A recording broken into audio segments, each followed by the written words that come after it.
I welcome everyone to Sri Radha Gopinath Temple. 40 years ago, Srila Prabhupada envisioned and established the largest program at that time in the history of his Krishna consciousness movement. And it was here in South Bombay. From March 25th to April 14th, for 11 days at Cross Maidan, Srila Prabhupada was lecturing, performing kirtan to an average of 20,000 people of Bombay every evening. And besides that, another 10,000 were coming in and out throughout the day, listening to classes and kirtans from other devotees.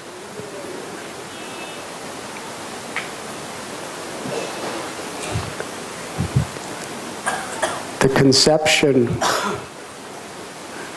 astounded the handful of devotees that were here. Srila Prabhupada, of course we know, he was here in Bombay begging Sumati Murarji to give him a free passage on the MV Jaladuta cargo ship.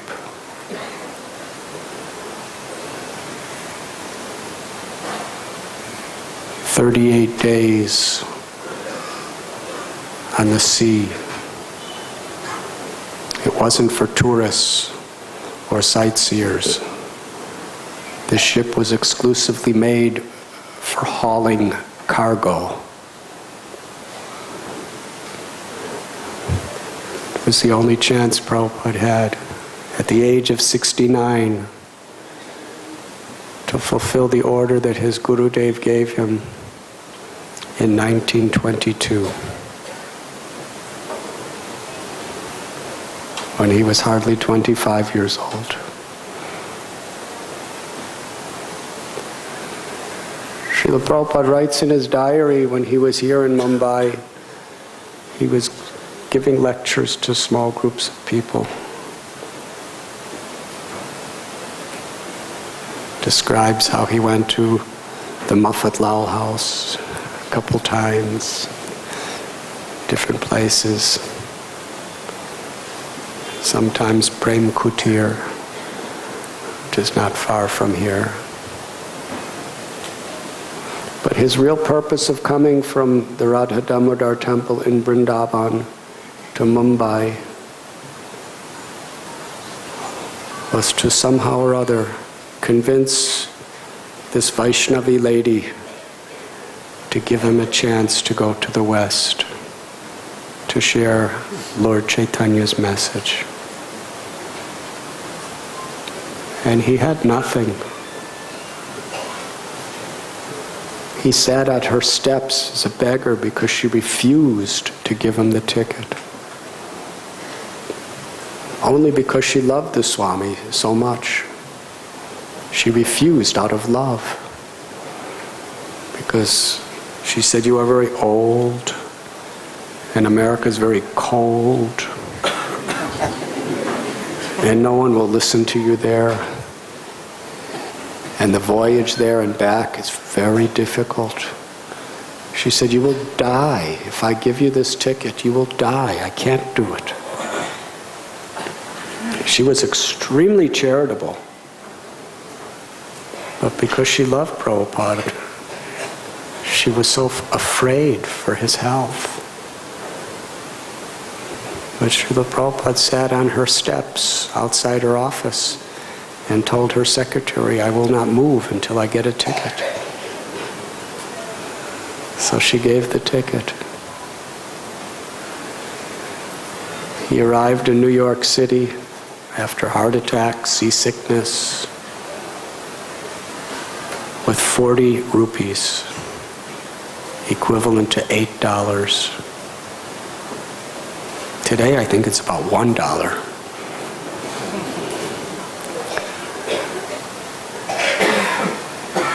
And he didn't know anyone.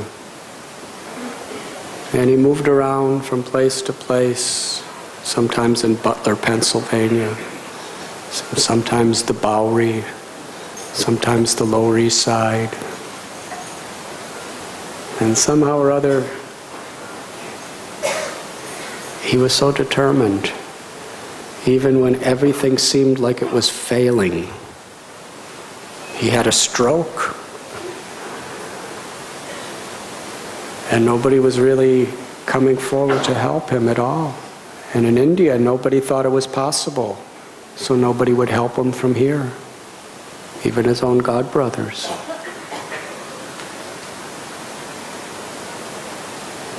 It was, by material calculation, an impossible thing he was doing.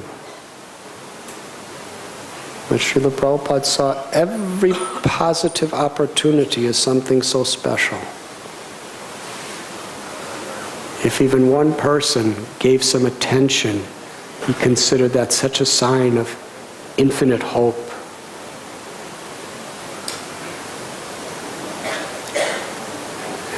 And because it seemed like everything was failing from a material perspective, Srila Prabhupada told that sometimes he would go to the docks, where the Jaladuta would go back and forth every few months.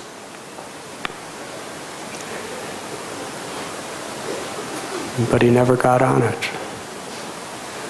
Such determination. And little by little, a few people just became interested.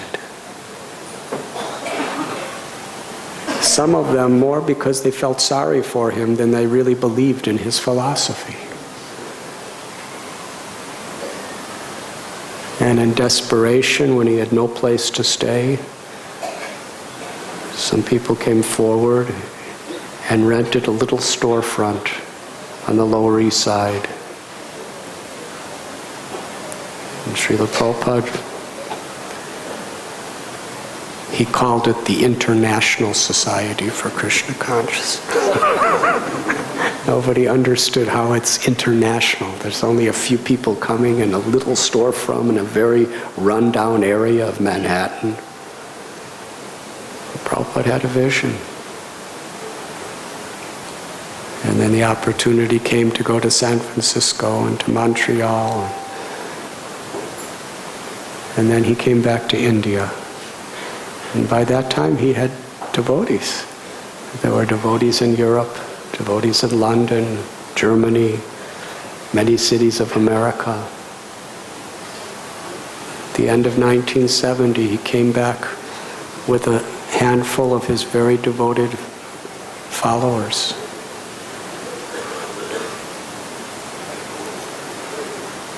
And he had a flat at the Akash Ganga building,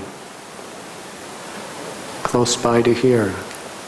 I think it was on Bulabai Desai Road. And Srila Prabhupada one day told the devotees,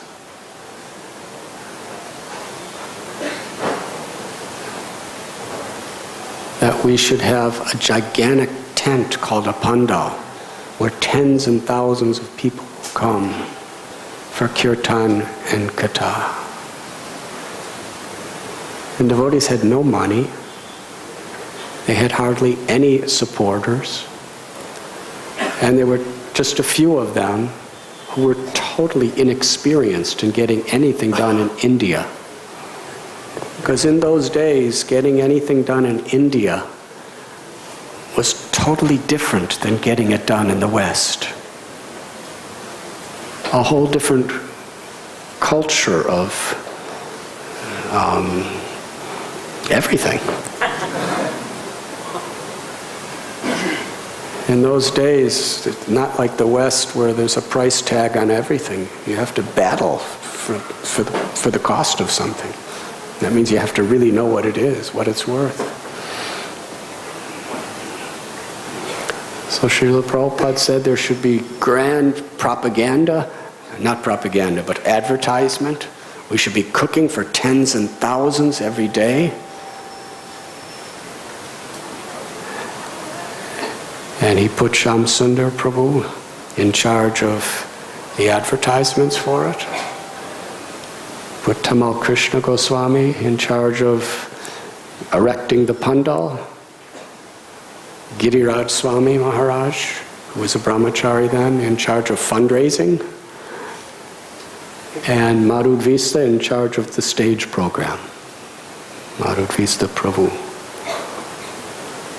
And because of Srila Prabhupada's enthusiasm, everyone became enthusiastic. If anyone doubted that it could be done, Srila Prabhupada would say, impossible is a word in a fool's dictionary. That if Krishna wants it to happen, he can empower us to do anything. So can we imagine just a few foreigners who were all either the oldest ones were in their mid-20s. These were the very senior. This was the Varishta Vaishnavas in 1971. They were in their mid-20s. They were only devotees for 2-3 years at the most. This is 1971. And some of them were teenagers in a foreign place, and they had no funds and nothing. So Srila Prabhupada got them all excited. He called for all the people that they had connected with in Bombay to help. And among those people that he called, most people thought that this is impossible. They don't even have a temple. They're just living in a small little flat. There's just a few of them. And he wants to do this, something that Bombay has never seen. In those days, it never happened before, something like that. So only a few people came. Ramchandra Chabriya, Sadhuji Whittal, G.D. Somani, Kartikeya Mahadevya, and about 2 or 3 others. They were the only people of the city that wanted to help Prabhupada. But they loved him, and he loved them. And they were willing to help, and really willing to do whatever they could. And Giriraj Das Brahmachari at the time, he was going, office to office asking for donations. He asked Prabhupada, is there any way to force them to do it? And Prabhupada said, you cannot force Krishna consciousness, you have to inspire them. He said, you could also trick them.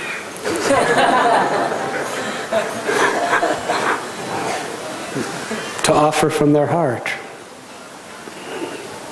And Shamsundar Prabhu, how he did it, with no funds, with nothing, with no help, he was getting people to donate massive hoardings all over Bombay. Advertising. His Divine Grace A.C. Bhaktivedanta Swami Prabhupada and his European and American bhaktas at Cross Maidan for a Hare Krishna festival. He was getting streamers made. He was just going wild, putting it everywhere. It was the whole city was talking about, what is this? It's everywhere. And it became so much the talk of Bombay that at one point in top of Victoria Station, they made a huge hoarding and just wrote Hare Krishna.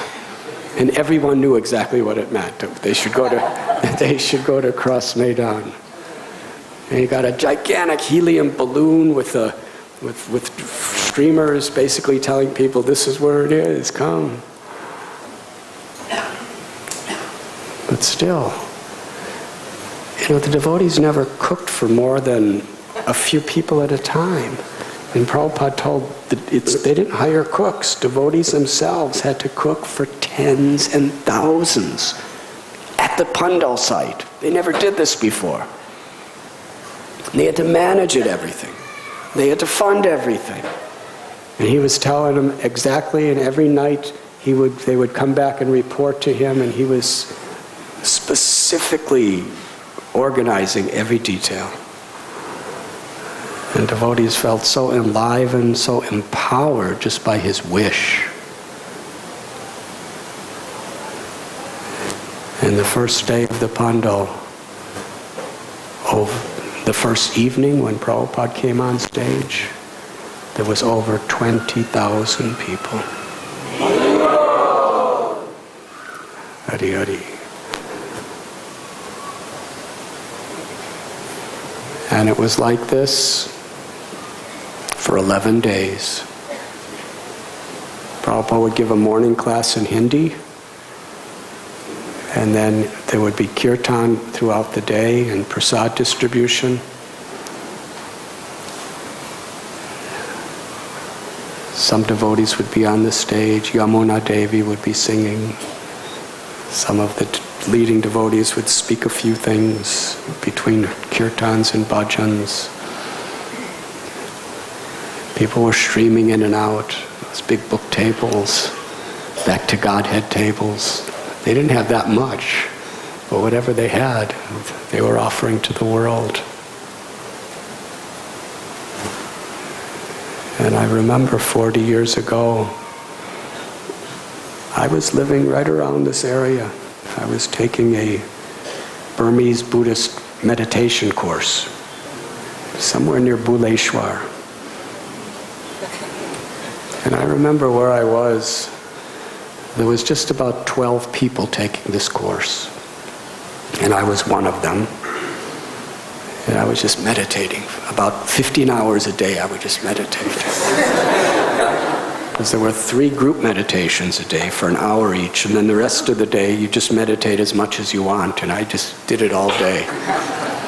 And it was about, I think, 10 days. And I remember at night I would look out, because we all slept on the floor, in this really old little flat. And I remember looking out the veranda, and there were all these people just sleeping on the street, in the alleyway. And I remember seeing these gigantic Bombay rats just walking all over the place. And they'd be walking over people's faces, walking over their bodies, and they'd be sleeping. And every now and then I'd see someone wake up because the rat went across their face, and they just kind of went like this. And I went back to sleep. It's amazing how people can get accustomed to whatever their particular situation is. And I used to watch, and I was thinking, these people must be some kind of yogis. They're soundly sleeping with rats crawling over them.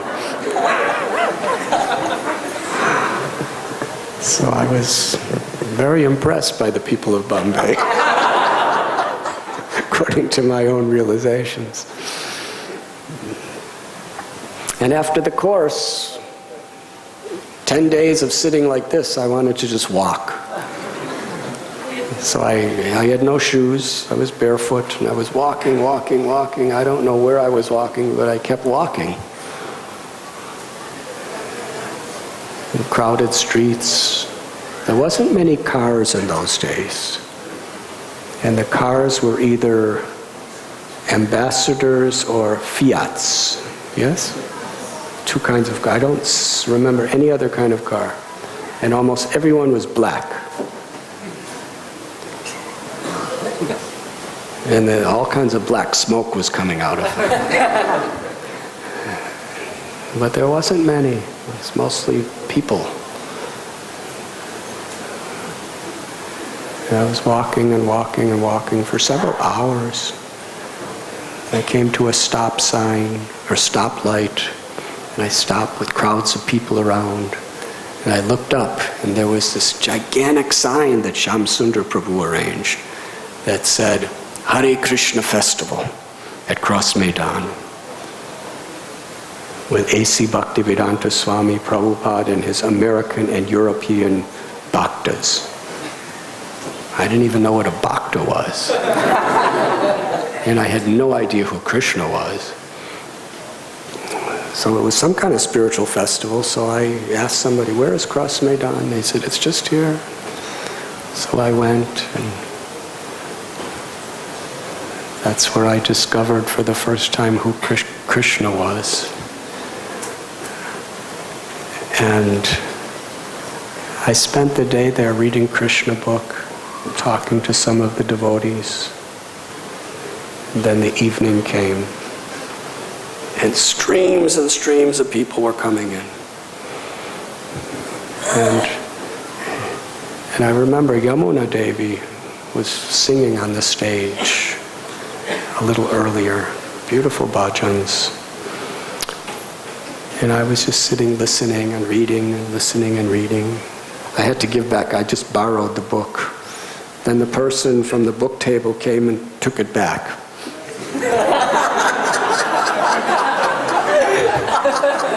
Because I had no money to pay for it.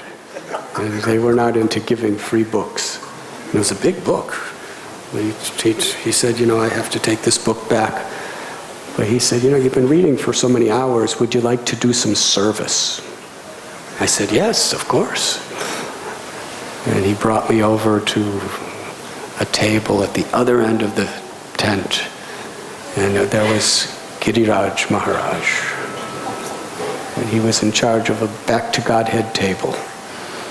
And he said people were stealing the Back to Godheads.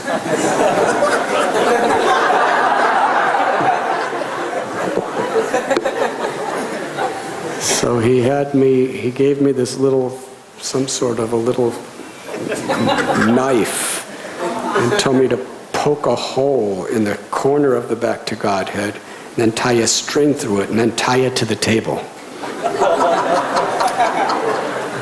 So that was my seva. And I'm just, poking holes and tying and tying. Some of the people were untying it and still taking it. But it wasn't my service to stop them. It's only my service to tie.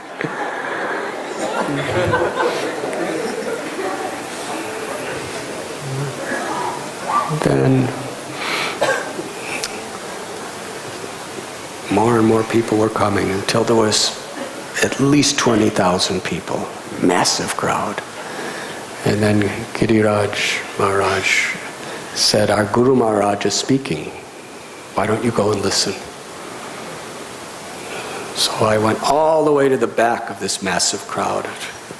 The end of the tent was open into a field, and I was way back there.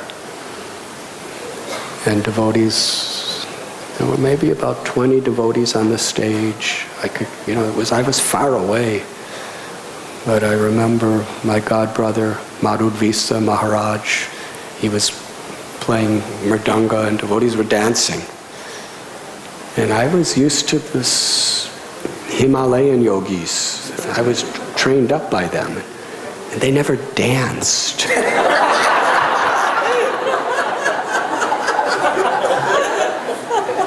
So I was thinking, why are they dancing? They're dressed like sadhus, but they're dancing.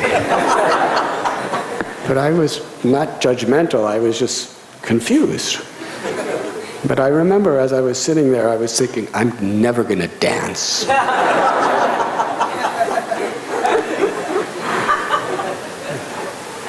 And then Srila Prabhupada came on the stage, and he offered his pranams to everyone. And then he sat on a beautiful red seat, like a Vyasasana, in the center of the stage. To our left of the stage was an altar with deities of Radha and Krishna there. I remember my godbrother Nanda Kumar Prabhu was pujari doing seva, puja. And devotees were dancing, and ladies were dancing, and men were dancing, and they were all white people. So this was really a culture shock, even for a white person like me.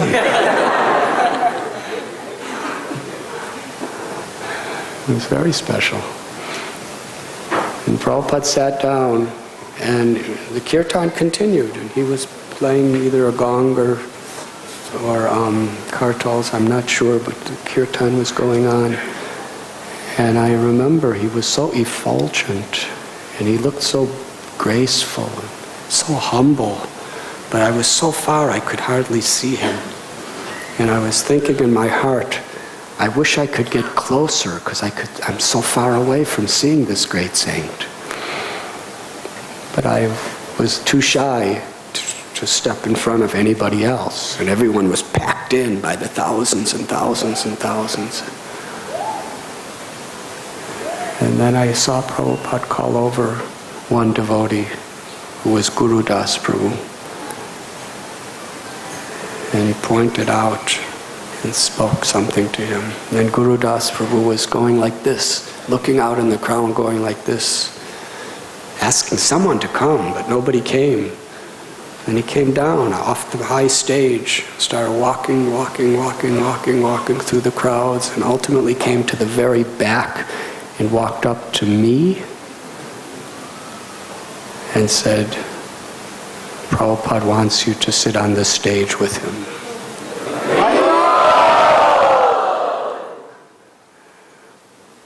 And I was very much accustomed to seeing supernatural things, living in the Himalayas.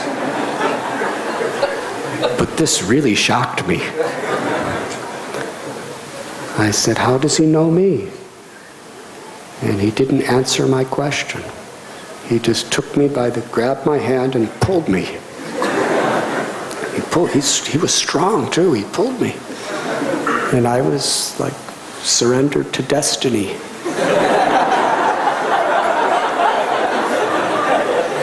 Wherever he pulled me, I just walked behind him. And he was going through all these crowds, and he was getting people to move. I would never do that, but I was getting pulled, so I felt very much entitled since I was getting pulled. And he pulled me through all these crowds. It was at least 20,000 people. And he brought me right up to the stage. And he brought me right up to Prabhupada's Vyasa-san. Because there was loud sound system and loud kirtan, there was no possibility of speaking. So Prabhupada just greeted me and smiled and went like this, meaning, please, you may sit here. So I sat right about this far away.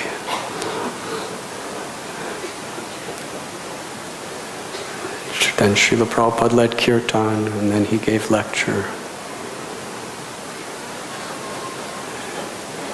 And it was just absolutely beautiful. And after the lecture and the kirtan, he stood up and he started to walk to the steps. In order to get off the stage, he walked right by me. And I went to touch his lotus feet, to collect dust, to put it on my head. But as soon as my hand was inches from his feet, one devotee shouted, "No one touches Prabhupada's feet." And I felt so ashamed that I did something wrong. And I really felt that I made a great offense. But Srila Prabhupada, I looked up at Prabhupada, because I was on my knees, he was standing up, and he smiled at me and said, "You may touch my feet." So I touched his feet, and I put the dust on my head, and I quickly looked over at the person who chastised.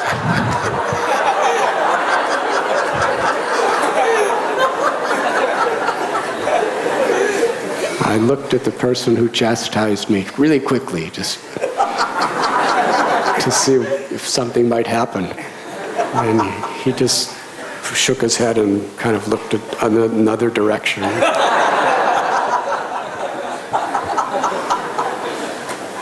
And then Srila Prabhupada said to me that you may come and sit up here with us every morning and every evening for our classes. Which I believe I did every morning and every evening. Morning was Hindi. There was nobody translating for me because nobody knew Hindi of the foreigners. But just the vibration seemed to really purify and enlighten me. And just to be close to such a compassionate and great Mahatma was such a treasure in my life.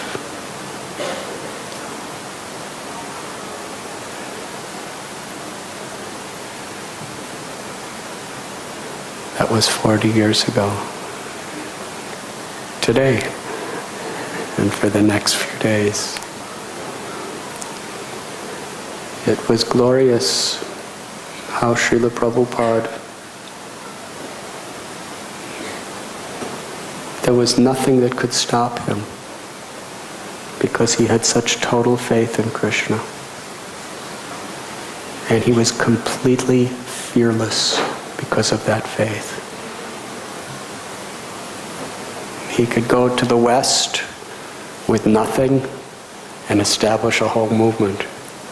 He could come back to India with nothing and have a program that even the wealthiest people of Bombay couldn't put together. With just a few inexperienced helpers.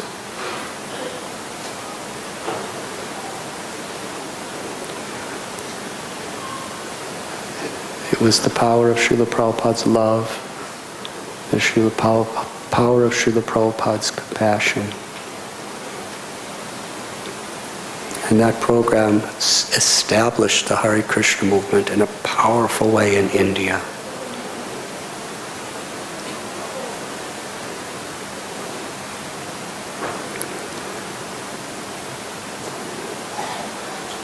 So on this occasion, personally, it was the time when Srila Prabhupada planted the seed of his compassion in my heart. And it is perhaps the most meaningful event of my whole life. And I thank Srila Prabhupada. If he didn't put on that incredible festival, I would have just walked back to the Buddhist ashram that day. And, watch the rats.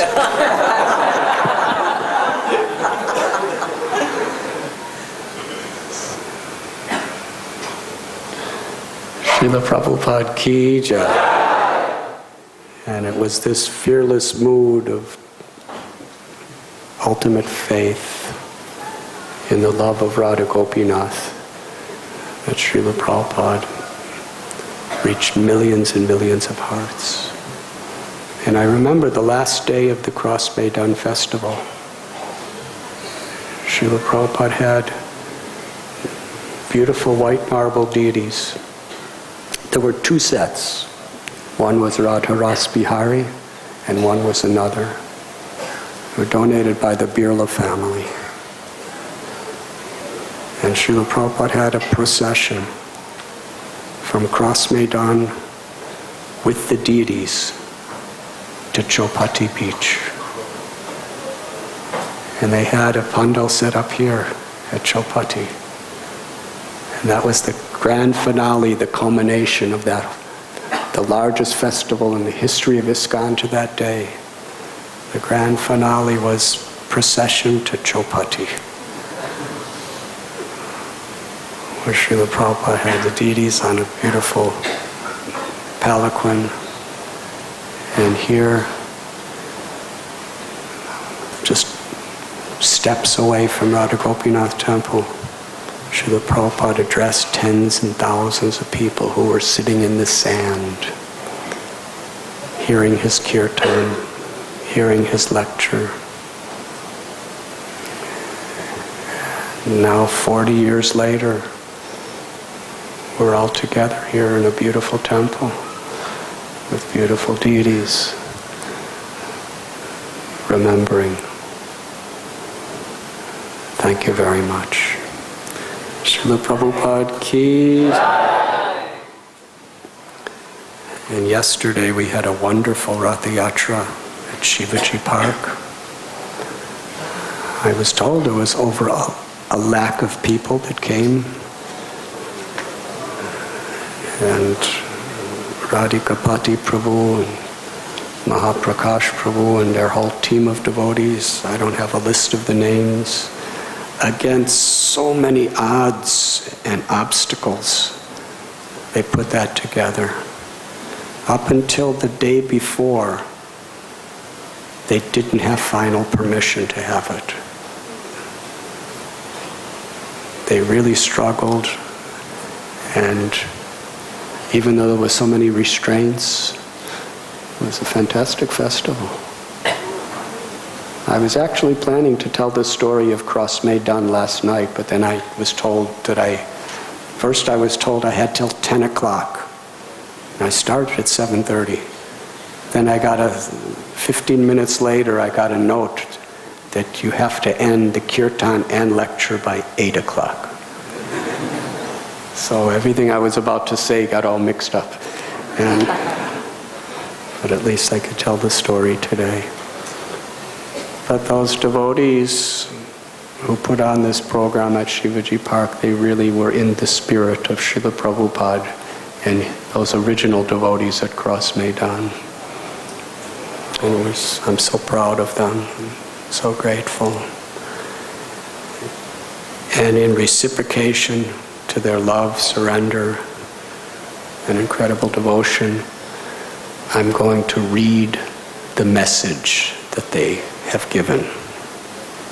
Are you ready? After the Ratha Yatra festival celebrated yesterday, there is a lot of trash left behind in the Shivaji Park ground. The organizers of the festival have requested if devotees can come and help in cleaning of the grounds after 4 p.m. today. Thank you all. So if you want to make special spiritual advancement today, following in the footsteps of Maharaj Prataparudra, who was sweeping trash, you can go and get Lord Chaitanya's special mercy. And I must go to Hyderabad to catch a flight, so thank you very much.